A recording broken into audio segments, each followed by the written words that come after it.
Au 3e étage de la clinique Francheville, des milliers d'enveloppes sont en attente. 40 000 invitations sont envoyées chaque année par le Centre de dépistage du cancer du sein. Les mammos sont bien arrivés de Bergerac, c'est bon? Après examen, les mammographies atterrissent également dans ces locaux. D'abord pour une deuxième lecture, mais aussi en cas de cancer avéré.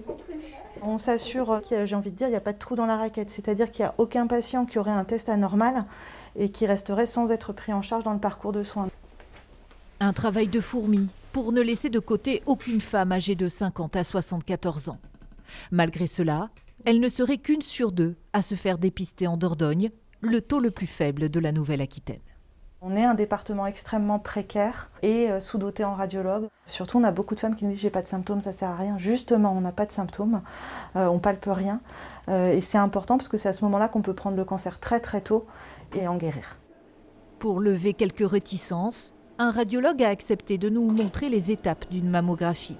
C'est un examen qui est assez rapide, qui est peu traumatisant. La patiente positionne son sein sur le plateau et on comprime. C'est très important, d'autant plus qu'on sort d'une période Covid où le dépistage a été ralenti et donc il est très important maintenant que les femmes qui reçoivent les convocations viennent au centre de dépistage pour éviter que le retard s'accumule. Chaque année, grâce à ce dépistage organisé et gratuit, environ 185 cancers sont détectés en Dordogne. 9 sur 10 peuvent être guéris.